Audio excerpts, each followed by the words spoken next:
കരാറിൽ പറഞ്ഞ കാര്യങ്ങൾ അവർ ചെയ്യുന്നില്ലെങ്കിൽ എന്താണെന്നാണ് ഈ ക്ലോസിൽ പറഞ്ഞിരിക്കുന്നത്? ഈ 722 താങ്കളൊന്ന് വായിക്കൂ, എന്നിട്ട് അതൊന്ന് വിശദീകരിക്കൂ. എവിടെയാണ് ഈ ഇങ്ങനെ പിന്മാറി പോകുന്ന ആളുകൾക്ക് നഷ്ടപരിഹാരം, അവർ പണിത കെട്ടിടത്തിന്റെ തുക, ഇതൊക്കെ കൊടുക്കണമെന്ന് പറഞ്ഞിരിക്കുന്നത്? അല്ല, ഇപ്പോൾ ഇതിൽ ലീസ് എഗ്രിമെന്റുമായി, ലീസ് പ്രീമിയവുമായി ബന്ധപ്പെട്ടുകൊണ്ട് 91.52 കോടി രൂപ, ആ കോടി രൂപ നമ്മൾ കൊടുത്തേ മറ്റു കരാർ പ്രകാരം. ഇതുവരെ ഒരു കരാർ ഉഭയകക്ഷി സമ്മതത്തിൽ മറ്റ് ആർബിട്രേഷൻ ക്ലോസിലേക്ക് പോകാതെ ഒരു എക്സ്പെർട്ട് ടീം അവരുമായി സംസാരിച്ച് അവസാനിപ്പിക്കുന്നു. ഇതുവരെയുള്ള നിർമ്മാണ പ്രവർത്തനങ്ങൾക്ക് കൊടുക്കുക എന്നുള്ള ഒരു സാമാന്യ മര്യാദ, അല്ലാതെ മറ്റേതെങ്കിലും ഗവൺമെന്റിന്റെ പണം എടുത്ത് കൊടുക്കാനോ ഹ്യൂജ് ആയിട്ടുള്ള നഷ്ടപരിഹാരം കൊടുത്തുകൊണ്ട് കരാർ അവസാനിപ്പിക്കാനല്ല. ഇത് ചെയ്യാൻ കഴിയില്ല, പൂർത്തീകരിക്കാൻ കഴിയില്ല. സാമാന്യ മര്യാദയാണ്. ഇതാരുടെ സ്വകാര്യ സ്വത്തല്ല, പൊതുജനങ്ങളുടെ പൊതു സ്വത്തായിട്ടുള്ള സ്ഥലമാണ്. പൊതുജനങ്ങളുടെ ഖജനാവിൽ നിന്ന് പണം എടുത്തിട്ടാണ് ഈ സ്ഥലം വാങ്ങി അവർക്ക് കൈമാറിയിട്ടുള്ളത്. അവിടെ എന്ത് സാമാന്യ മര്യാദയുടെ കാര്യമാണ് താങ്കൾ പറയുന്നത്? സാമാന്യ മര്യാദ കാണിക്കേണ്ടത് പൊതുസമൂഹത്തോടാണ്, സർക്കാർ ഉത്തരവാദിത്തം കാണിക്കേണ്ടത്. ഇവർക്ക് യാതൊന്നും കൊടുക്കാതെ അതിൽ നിന്ന് പിന്മാറുക. വാസ്തവത്തിൽ എനിക്ക് അറിഞ്ഞുകൂടാ, സാധാരണഗതിയിൽ ഈ കരാർ പാലിക്കാതെ പോകുമ്പോൾ അവരിൽ നിന്ന് ഇങ്ങോട്ട് പണം ഈടാക്കുകയാണെന്നുള്ളതാണ് സാമാന്യ യുക്തിക്ക് തോന്നുന്ന പോലും. പിന്നെ എന്ത് സാമാന്യ മര്യാദയെ കുറിച്ചാണ് താങ്കൾ ഈ പറയുന്നത്? അല്ല, ഗവൺമെന്റും ഒരു കമ്പനിയും തമ്മിൽ, അതും ഒരു ഇന്റർനാഷണൽ കമ്പനിയും തമ്മിലുള്ള എഗ്രിമെന്റ്, ആ എഗ്രിമെന്റ് ശാശ്വതമായിട്ട് എന്നേക്കുമായിട്ട് അവസാനിപ്പിക്കുമ്പോൾ അതിന് ഒരു ധാരണയിൽ എത്താൻ വേണ്ടി, അതല്ല ഈ ആസ് പെർ എഗ്രിമെന്റ് തന്നെയേ പോകൂ. ഇവിടെ 13 വർഷമായിട്ട് ചെയ്ത് പൂർത്തീകരിക്കാൻ കഴിയാത്തവരെ ഒഴിവാക്കി പുതിയ സംവിധാനം ഉണ്ടാക്കി ഇവിടെ IT മേഖലയിലെ വികസനം ഊട്ടി ഉറപ്പിക്കുന്നതിന് ഗവൺമെന്റ് ഒരു തീരുമാനമെടുത്താൽ ആ തീരുമാനം അന്തിമമായിട്ടില്ലോ. മന്ത്രിസഭയുടെ ശുപാർശ എന്താ? കോൺഗ്രസിന്റെ ബഹുമാനപ്പെട്ട പ്രതിനിധി അത് വായിച്ചല്ലോ. എന്തായിരുന്നു? കൊച്ചി പദ്ധതി, സ്മാർട്ട് സിറ്റി കൊച്ചി പദ്ധതിയുമായി ബന്ധപ്പെട്ട പ്രശ്നങ്ങൾ പരിഹരിക്കുന്നതിന് ചീഫ് സെക്രട്ടറി അധ്യക്ഷനായ സമിതിയുടെ ശുപാർശ അംഗീകരിച്ചു, എന്ന് അവസാനിപ്പിക്കാൻ അംഗീകരിച്ചു. ടീകോമുമായി ചർച്ചകൾ നടത്തി പരസ്പര ധാരണയോടെ പിന്മാറ്റ നയം രൂപകൽപ്പന ചെയ്യും. ഒരു ഇന്റർനാഷണൽ കരാർ അവസാനിപ്പിക്കുമ്പോൾ മറ്റ് നിയമ നടപടികളിലേക്ക് പോകാതെ അത് ക്ലോസ് ചെയ്യണം. പരസ്പര സമ്മതത്തോടെ ഉഭയകക്ഷി എന്ന രൂപത്തിൽ ക്ലോസ് ചെയ്യണം. അതിന്റെ ഒരു നയം രൂപീകരിക്കും. ടീകോമിന് നൽകേണ്ട നഷ്ടപരിഹാര തുക കണക്കാക്കുന്നതിന് ഇൻഡിപെൻഡന്റ് ഇവാലുവേറ്ററെ നിയോഗിക്കും. അതായത് ടീകോമിന് നഷ്ടപരിഹാരം കൊടുക്കാൻ മന്ത്രിസഭാ യോഗം തീരുമാനിച്ചു കഴിഞ്ഞു, ശ്രീ അരുൺകുമാർ. പിന്നെ എങ്ങനെയാണ് വ്യവസായ മന്ത്രി ഇന്ന് വന്ന് ഇതൊന്നും തീരുമാനിച്ചിട്ടില്ല എന്ന് പറഞ്ഞത് നമുക്കറിയില്ല. കാരണം വാർത്താക്കുറിപ്പ് ഔദ്യോഗികമായി സർക്കാരിൽ തന്നതാണ്. ടീകോമിന് കൊടുക്കാനുള്ള നഷ്ടപരിഹാര തുക നിങ്ങൾ തീരുമാനിക്കാൻ പോകുന്നു. ഏത് വകയിലാണ് ടീകോമിന് നഷ്ടപരിഹാരം കൊടുക്കുന്നത് എന്നുള്ളതാണ് വളരെ ലളിതമായ ചോദ്യം. അതാണ് ഇതുവരെ കഴിഞ്ഞ 13 വർഷമായി ടീകോം കൊച്ചി സ്മാർട്ട് സിറ്റിയുടെ 246 ഏക്കറിൽ നിർമ്മിച്ചിരിക്കുന്ന കെട്ടിടങ്ങൾ, അവർ മുടക്കിയിരിക്കുന്ന അടിസ്ഥാന സൗകര്യ വികസനത്തിന് വേണ്ടിയിട്ടുള്ള പണം, അവ കണക്ക് കൂട്ടിയെടുക്കാൻ ഒരു ഇൻഡിപെൻഡന്റ് ഇവാലുവേറ്ററെ നിശ്ചയിച്ച് അദ്ദേഹത്തിന്റെ കണക്ക്, ഗവൺമെന്റ് നോമിനിയല്ല, ടീകോമിന്റെ നോമിനിയല്ല, ഒരു ഇൻഡിപെൻഡന്റ് ഇവാലുവേറ്ററെ വെച്ച് അവർ മുടക്കിയ തുക, അത് ചിലപ്പോൾ പൂർണ്ണമായി കൊടുക്കണോ, പകുതി കൊടുക്കണോ, മുക്കാഭാഗം കൊടുക്കണോ, അത് കൊടുക്കാതിരിക്കണോ, അത് ഇൻഡിപെൻഡന്റ് ഇവാലുവേറ്റർ തീരുമാനിക്കും. ആ തീരുമാനത്തിന്റെ അടിസ്ഥാനത്തിൽ അവരുമായിട്ടുള്ള കരാർ ക്ലോസ് ചെയ്യും. Notwithstanding anything contained in clause 3.2 herein above to terminate the lease and buy out the entire shareholding of the Tecom at a price to be determined by an independent evaluator. ആ independent evaluator തീരുമാനിക്കും. അത് എത്രയായാലും government അത്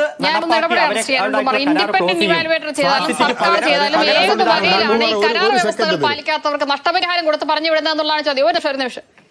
ഒരു നിമിഷം Shri Joseph C Mathew പറയാം. അതെ, അത് അല്ല, ഞാൻ പറഞ്ഞല്ലോ, ഈ കരാറിൽ തന്നെ ഉള്ളതാണ് ഇൻഡിപെൻഡന്റ് ഇവാലുവേറ്ററുടെ കാര്യം. അദ്ദേഹം പരിശോധിക്കട്ടെ. 7.22 ബി ആണ്.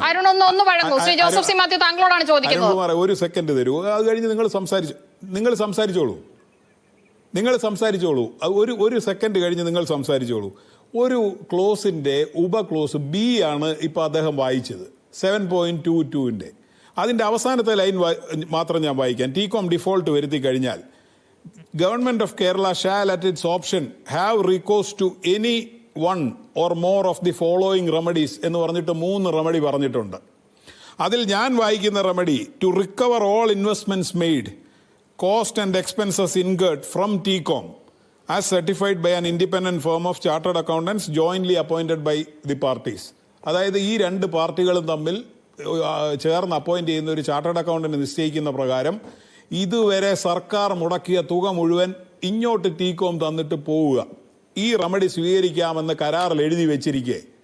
അതല്ലാതെ മറ്റൊരു വ്യവസ്ഥ കൊടുത്ത് അവർക്ക് അങ്ങോട്ട് പണം കൊടുക്കുന്നതാണ് നമ്മുടെ സർക്കാർ തെരഞ്ഞെടുക്കുന്നതെങ്കിൽ ആ സർക്കാരിനെ എന്ത് പേരിട്ട് വിളിക്കണം? അതിനും കൂടെ അരുൺകുമാർ പറയൂ. ഈ ഉപവകുപ്പ് മാത്രം വായിച്ച് ആരെ തെറ്റിദ്ധരിപ്പിക്കുകയാണ്? നമ്മളെ സംബന്ധിച്ചിടത്തോളം IT രംഗത്ത് സ്മാർട്ട് സിറ്റിയുമായി ബന്ധപ്പെട്ടുകൊണ്ട് ടീകോം മുന്നോട്ട് പോയാൽ ഒരു നേട്ടം ഉണ്ടാക്കില്ല.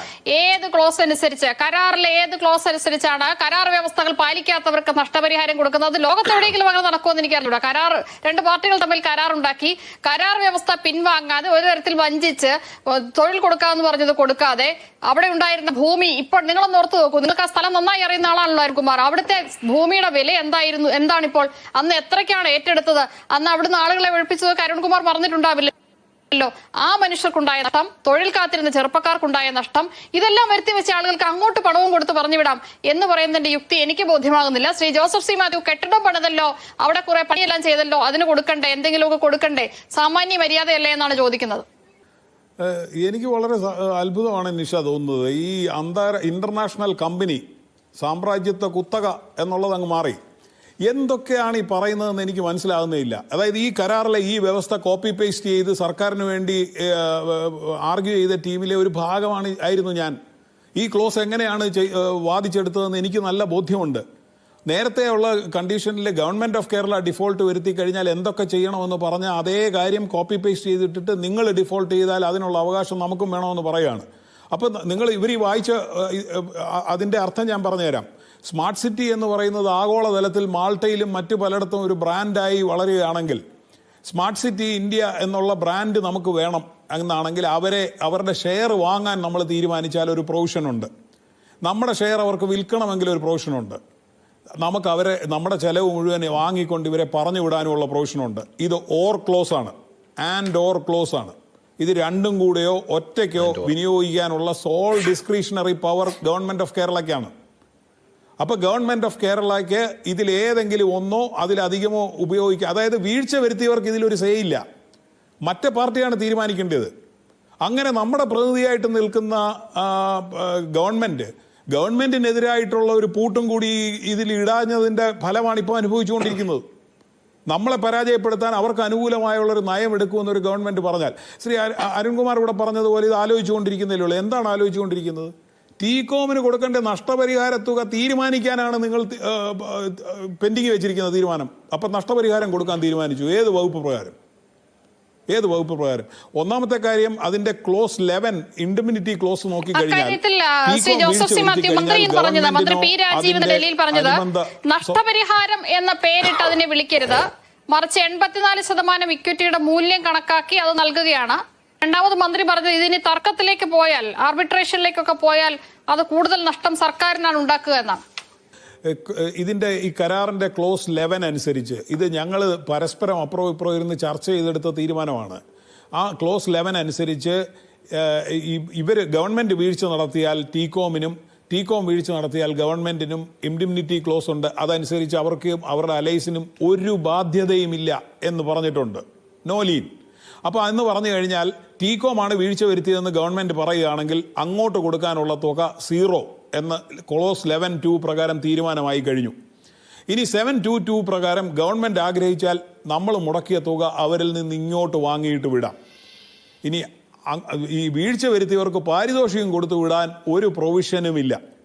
ഇവർ സ്മാർട്ട് സിറ്റി എന്ന് പറയുന്ന ബ്രാൻഡ് നെയിം നിലനിർത്താൻ വേണ്ടി അവരുടെ ഇക്വിറ്റി വാങ്ങാനായിട്ട് തീരുമാനമെടുക്കുകയാണെങ്കിൽ പിന്നെ നമുക്ക് ഒന്നും പറയാനില്ല. ഇത് പരാജയപ്പെട്ടു എന്ന് ഇവർ തന്നെ പറയുന്നു. ഇത് നമ്മൾ നോക്കേണ്ടത് അനക്ഷർ ബി എന്ന് പറയുന്ന ഈ എഗ്രിമെന്റിന്റെ ഭാഗമായിട്ടുണ്ട്. അപ്പോൾ ഇത് 10 വർഷം കൊണ്ട് 88 ലക്ഷം ചതുരശ്ര അടി നിർമ്മിക്കണം എന്നും അതിൽ 70% IT വെക്കണമെന്നും മാത്രമല്ല ഉള്ളത്. ഓരോ വർഷവും നിർമ്മിക്കേണ്ട കെട്ടിടങ്ങളുടെ അളവ് നമ്മൾ കൊടുത്തിട്ടുണ്ട്.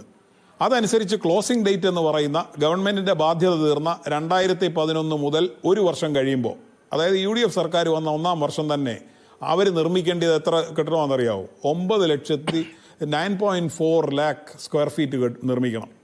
അതിൽ 6.2 ലക്ഷം ചതുരശ്ര അടി എന്ന് പറയുന്നത് IT വേണ്ടിയായിരിക്കണം, 3.2 കൊമേഴ്ഷ്യലും. ഇതാണ് 1-ാം വർഷത്തെ നിബന്ധന. അത് ഇതുവരെ പാലിച്ചിട്ടില്ല എന്നുള്ളത് 5 വർഷം നമ്മുടെ പ്രതിനിധികളായി ബോർഡിൽ പങ്കെടുത്ത UDF സർക്കാരും പിന്നീടുള്ള ഏതാണ്ട് 8-9 വർഷം വന്ന LDF സർക്കാരും ഇത് നോക്കി അവിടെ പോയിരുന്ന് വർത്തമാനമൊക്കെ പറഞ്ഞ് പോരുകയാണ്. നമ്മുടെ മുഖ്യമന്ത്രിയും IT സെക്രട്ടറിയും ഒക്കെ പോരുകയാണ്. അന്നൊന്നും ഈ വേവലാതിയില്ല, നോട്ടീസ് കൊടുത്തില്ല. VS സർക്കാരിൻ്റെ സമയത്ത് ഇവർക്ക് 2 തവണ വൈകിപ്പിക്കുകയാണെങ്കിൽ കളഞ്ഞിട്ട് പോകാൻ നോട്ടീസ് കൊടുത്തതാണ്.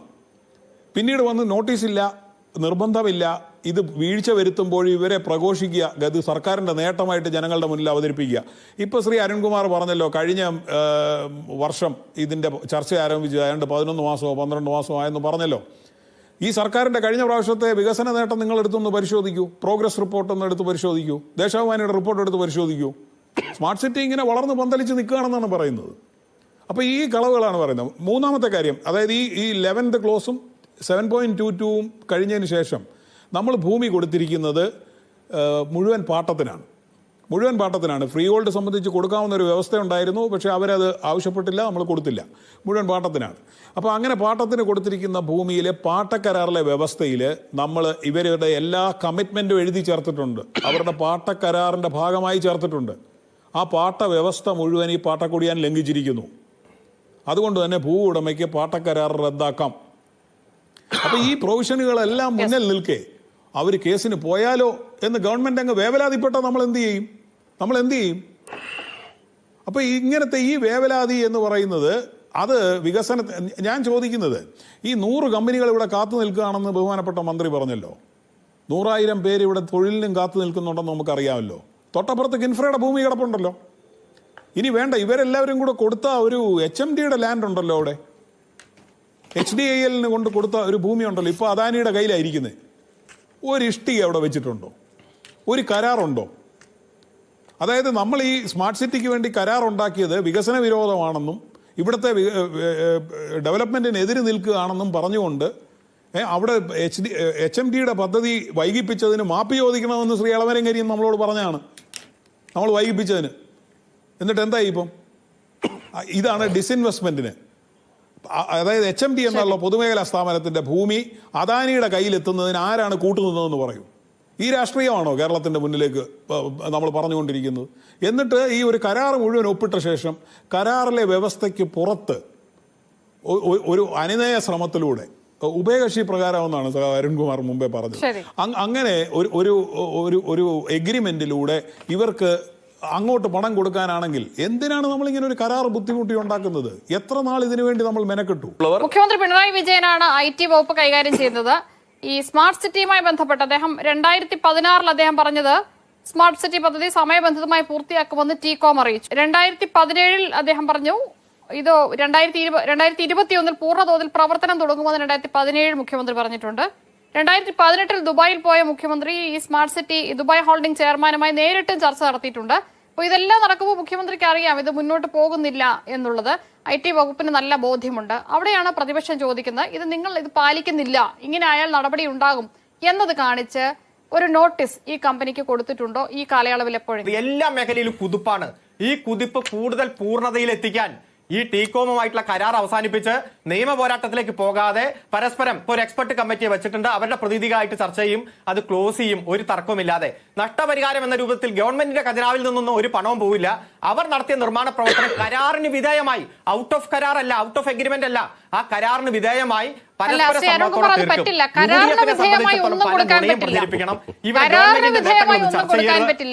കരാറിന് പുറത്താണ് എന്തെങ്കിലും കൊടുക്കുന്നുണ്ടെങ്കിൽ കൊടുക്കാൻ പറ്റുള്ളൂ. ശ്രീ അരുൺകുമാർ, ഈ 2015 92.3 കോടി രൂപ സർക്കാർ ചെലവിട്ടിരുന്നു ആ ഭൂമി ഏറ്റെടുക്കാൻ.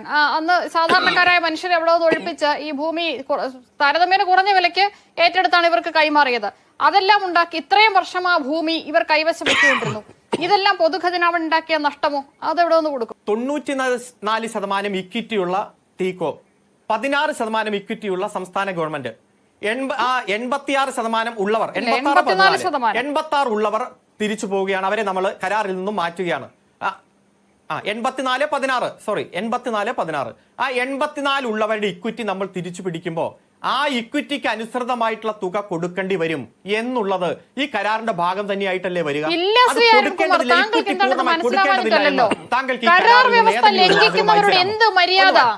കരാർ വ്യവസ്ഥ ലംഘിക്കുന്നവരിൽ നിന്ന് എന്ത് മര്യാദ? എന്തിനാണ് ഇവരെ ഇങ്ങോട്ട് വിളിച്ചുകൊണ്ടുവന്നത്? ഈ നാട്ടിൽ തൊഴിലവസരങ്ങൾ ഉണ്ടാവണം അല്ലേ? അതിനാണല്ലോ കൊണ്ടുവന്നത്. ഈ നാട്ടിൽ വ്യവസായ വികസനം ഉണ്ടാവണം, തൊഴിലവസരങ്ങൾ ഉണ്ടാവണം. അതിനാണല്ലോ കൊണ്ടുവന്നത്. അതവർ പാലിക്കുന്നില്ല. അവർ ഇത്രയും കാലം ഈ കണ്ണായ സ്ഥലത്ത് ഇത്രയും ഭൂമി കൈവശം വെച്ചുകൊണ്ടിരുന്നു. അവരെ കൊണ്ടിത് പറ്റുന്നുമില്ല. അപ്പൊ ഇത് പറ്റാത്ത, അതാണ് ഞാൻ ഈ ചോദ്യം തന്നെ ഇങ്ങനെ ഇട്ടത്. കഴിവുകേടെങ്കിൽ കഴിവുകേട്, അതിന് അങ്ങോട്ട് കാശ് കൊടുക്കുവോ? ആരെങ്കിലും അങ്ങനെ ചെയ്യുവോ? കഴിവുകെട്ടവർക്ക് അങ്ങോട്ട് കുറച്ച് പൈസയും കൂടെ കൊടുത്ത് അവരെ സന്തോഷത്തോടെ പറഞ്ഞു വിട്ടേക്കാം എന്ന് പറയാൻ ഈ എടുത്തു കൊടുക്കുന്ന പണം പൊതുഖജനാവിൽ എന്നുള്ളതാണെന്ന്, സാധാരണ മനുഷ്യനവകാശപ്പെട്ട പണമാണെന്ന് ശ്രീ അരുൺകുമാർ, അതിന് കണക്ക് വേണ്ടേ? ഒരു നല്ല രൂപത്തിൽ ആ കരാർ അവസാനിപ്പിക്കാൻ, പ്രത്യേകിച്ച് നിയമ പോരാട്ടത്തിലൂടെയോ ആർബിട്രേഷൻ ക്ലോസിലൂടെയോ പോകാതെ അവസാനിപ്പിക്കണം. അതിനു വേണ്ടിയിട്ടുള്ള ചർച്ചകൾ നടക്കുന്നേ ഉള്ളൂ.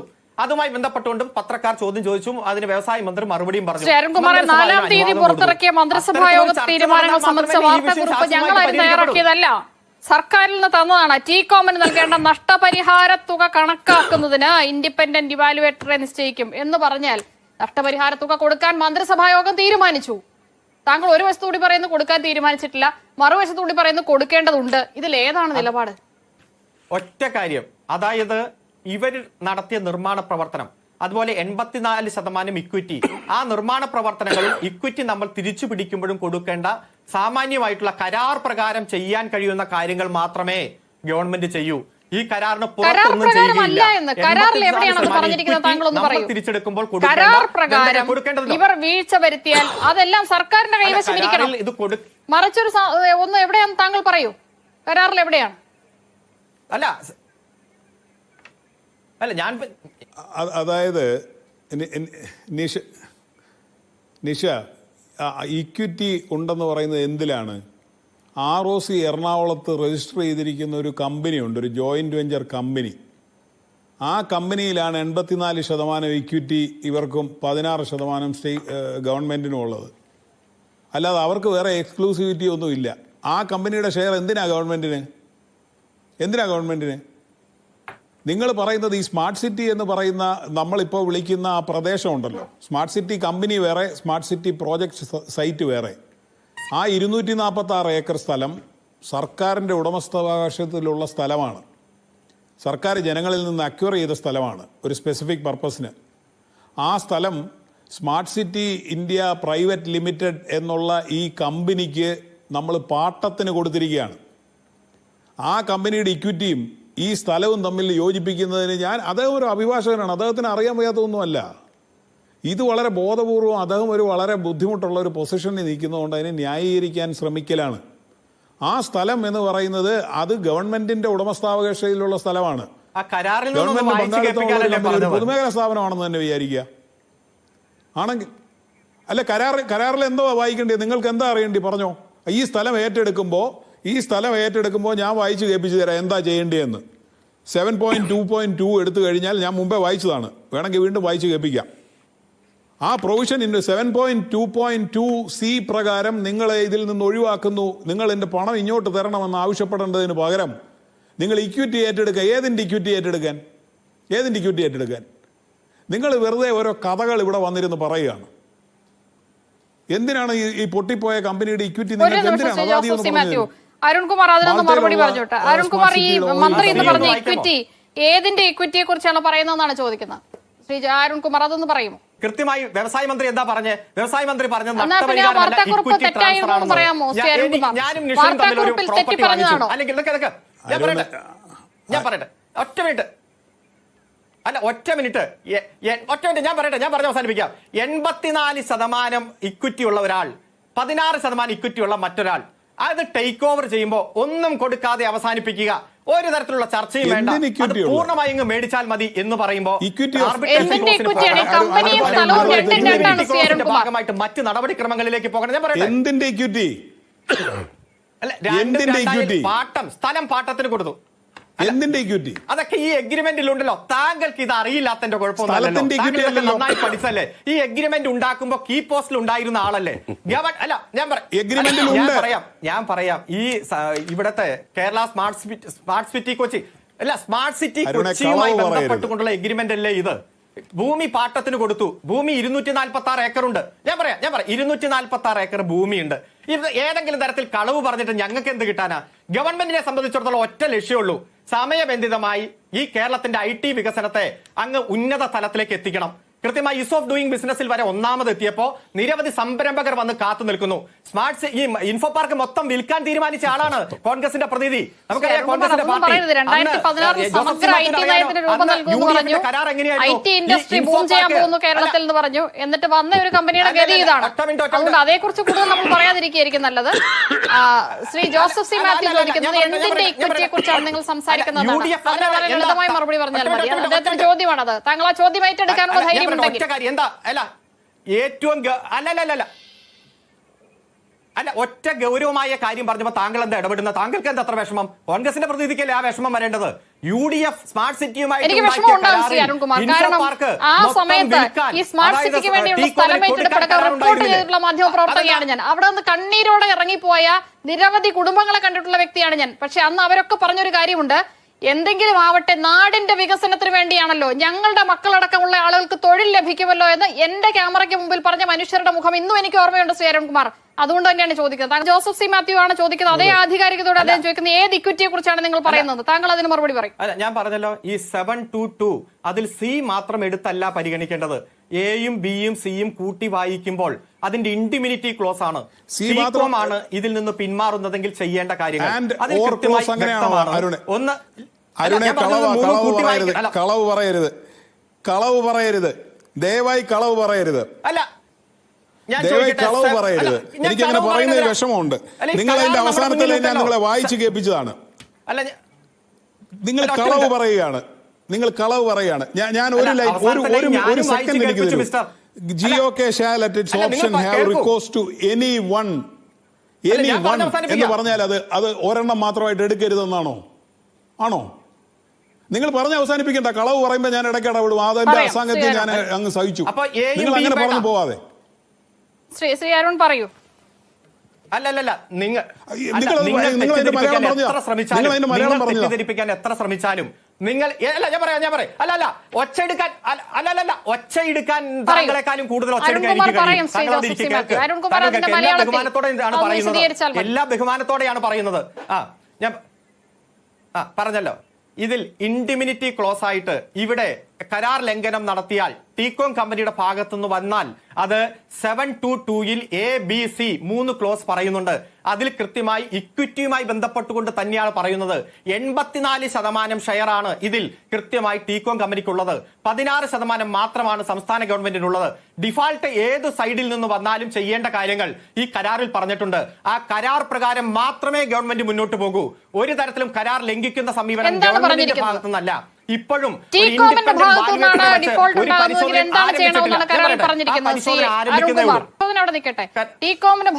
വീഴ്ച ഉണ്ടാകുന്നതെങ്കിൽ എന്ത് ചെയ്യാമെന്നാണ് കരാറിൽ പറഞ്ഞിരിക്കുന്നത്.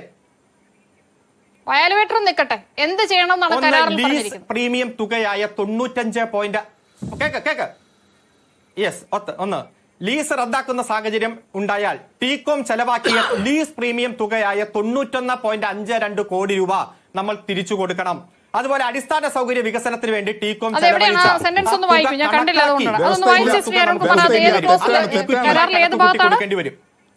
കരാറിൽ ഏത് ഭാഗത്താണ് ഞാൻ നോക്കട്ടെ. അത് 722 ബി ആണ്. ഞാൻ 91.52 കോടി രൂപ അത് ഇതുമായി ബന്ധപ്പെട്ടുകൊണ്ട് അവർ ചെലവാക്കിയ lease പ്രീമിയമാണ്.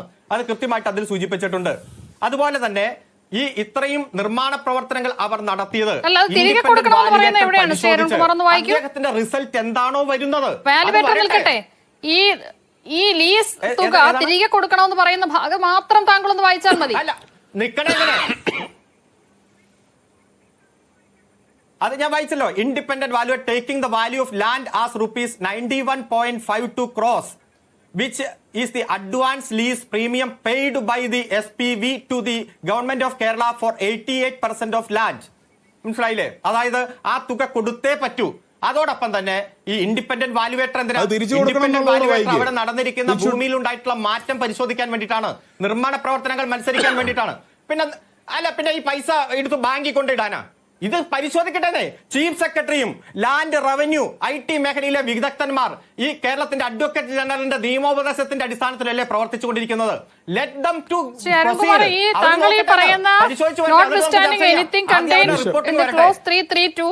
herein about to terminate the lease and buy out the entire shareholding of the TCOM at a price to be determined by an independent valuator, taking the value of the land as rupees 91.52 crores എന്ന് പറയുന്നതിനെയാണോ താങ്കൾ അത് തിരികെ കൊടുക്കണം എന്നാണ് പറയുന്നത്? അല്ല, ഇതിൽ കൃത്യമായിട്ട് ഇൻഡിമിനിറ്റി ക്ലോസിന്റെ ഭാഗമായി കരാർ ഒരു ടീം ഉപേക്ഷിച്ചു പോകുന്നു അല്ലെങ്കിൽ ഒരാളെ അതിൽ നിന്നും മാറ്റുന്നു. ആ ഒരു സാഹചര്യത്തിൽ ഇതിന്റെ ലീസ് പ്രീമിയം ആയിട്ടുള്ള തുക കൊടുക്കണം എന്നുള്ളത് തന്നെയാണ് ഈ കരാറിൽ നിന്നും വ്യക്തമാക്കുന്നത്.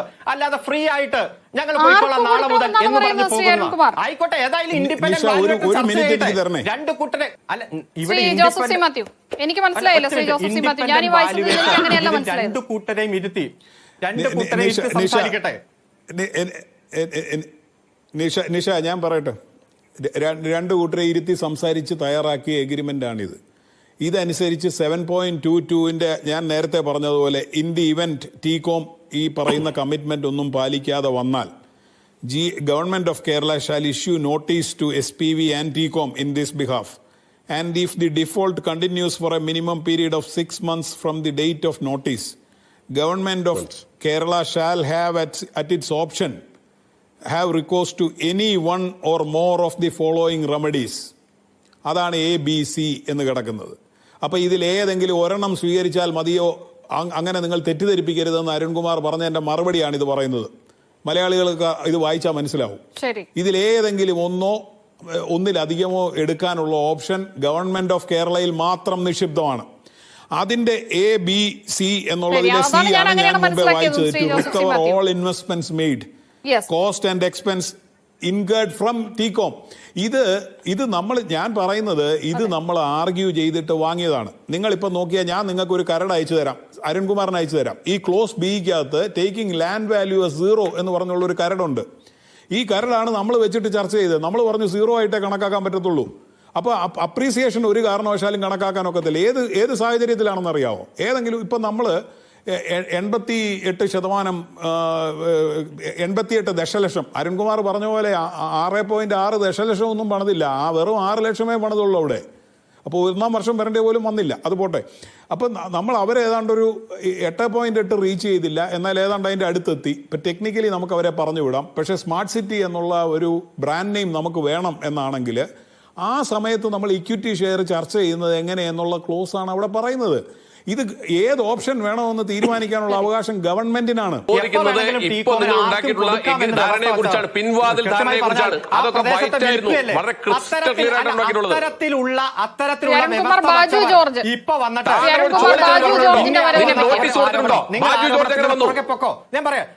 നിങ്ങൾ നോട്ടീസ് കൊടുത്തിട്ടുണ്ടോ കമ്പനിക്ക്? ഇവിടെ ഗവൺമെന്റ് IT റവന്യൂ ഗവൺമെന്റ് അല്ല പറയട്ടെ IT റവന്യൂ പ്രാഥമികമായി നിങ്ങൾ നോട്ടീസ് കൊടുത്തിട്ടുണ്ടോ? ഈ എഗ്രിമെന്റ് പ്രകാരം നിങ്ങൾ കൊടുക്കേണ്ട ഡിഫോൾട്ട് നോട്ടീസ് നൽകിയിട്ടുണ്ടോ? അല്ലാതെ ഒരു വ്യക്തിയെ കൃത്യമായി നോട്ടീസ് കൊടുത്തിട്ടുണ്ട്. യെസ് നോട്ടീസ് കൊടുത്തിട്ടുണ്ട്. ഗവൺമെന്റ് ഉത്തരവ് 2023 ജൂലൈ മാസത്തിൽ ഇറക്കിയിട്ടുണ്ട്. ആ ഉത്തരവ് കൊടുത്തിട്ടില്ല. അതായത് കൃത്യമായിട്ട് TCOMന്റെ നോട്ടീസ് കൃത്യമായിട്ട് നിയമപരമായി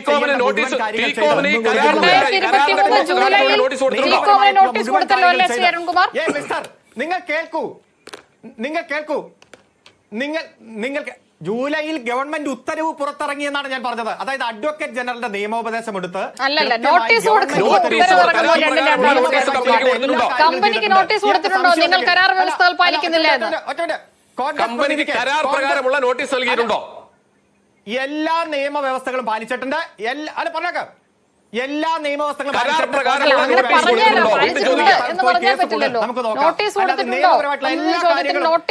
പാലിച്ചിട്ടുണ്ട്. അതിന്റെ ഭാഗമായിട്ട് തന്നെയാണ് നോട്ടീസും കൊടുത്തിട്ടുണ്ട്. ഗവൺമെന്റ് ഉത്തരവും പുറത്തിറങ്ങിയിട്ടുണ്ട്. ഒരു കൊല്ലം കഴിഞ്ഞ അല്ല TCOM എന്നാണ് നോട്ടീസ് കൊടുത്തത്? ടീകോമിനില്ലാത്ത പരാതിയാണ് കോൺഗ്രസിന്റെ പ്രതീതിക്ക്. നിങ്ങൾക്ക് ടീകോമിന് ഇവിടെ നിർത്തണം. ഇത് ഒരിക്കലും എന്നാണ് ഈ കമ്പനിക്ക് കരാർ ലംഘനത്തിന്റെ പേരിൽ നോട്ടീസ് കൊടുത്തത്? ശ്രീ അരുൺകുമാർ, നിങ്ങൾ ടീകോമിന്റെ പ്രതിയല്ല. അരുൺകുമാർ, എന്നാണ് കമ്പനിക്ക് കരാർ ലംഘനത്തിന്റെ പേരിൽ നോട്ടീസ് കൊടുത്തത്? നിങ്ങൾ പറയുന്നത് കേട്ടാൽ ടീകോമിന്റെ പ്രതിയാണ്. അവസാനിപ്പിക്കാം. ശ്രീ അരുൺകുമാർക്ക് മാത്രം പറഞ്ഞാൽ മതി. കരാർ ലംഘനത്തിന്റെ പേരിൽ കമ്പനിക്ക് നോട്ടീസ് കൊടുത്ത ഡേറ്റ് എന്താണ്? ഡേറ്റ് 23/6/2023 ഗവൺമെന്റ് ഉത്തരവ് പുറത്തിറങ്ങുന്നതിന് മുമ്പ് തന്നെ എല്ലാ നിയമപരമായിട്ടുള്ള ഫോർമാലിറ്റീസ് തന്നെയാണ് ഗവൺമെന്റ് ഉത്തരവ്. നോട്ടീസിനെ കുറിച്ചാണ് ചോദ്യം. ശ്രീ അരുൺകുമാർ, നല്ല മറുപടിയാണ് അരുൺകുമാറെ. എന്തെങ്കിലും ഉണ്ടെങ്കിൽ കോടതി പോകാൻ പറയുന്നത്. ഇത് കേരളത്തിലെ ജനങ്ങളുടെ നികുതി പണം എടുക്കുന്ന കമ്പനിക്ക് കൊടുക്കുകയും അതിന്റെ പേരിൽ തട്ടിപ്പ് നടത്താനുള്ള ശ്രമമാണ്. ചോദ്യങ്ങൾ ഒട്ടനവധിയാണ്. ദുരൂഹമായി പിന്മാറ്റം എന്തിനാണ് എന്നുള്ളതിന് സർക്കാരിന് ഇപ്പോഴും വ്യക്തമായ വിശദീകരണം നൽകാൻ കഴിയുന്നില്ല. എന്തായാലും സ്വപ്ന പദ്ധതി എന്ന് കൊട്ടിഘോഷിച്ച പദ്ധതിയാണ് ഇപ്പോൾ ഒന്നും ചെയ്യാത്തവർക്ക് അങ്ങോട്ട് പണവും കൊടുത്ത് പറഞ്ഞുവിടാൻ പോകുന്നത്. അതും വളരെ വിചിത്രമാണ് എന്ന് പറയാതെ വയ്യ.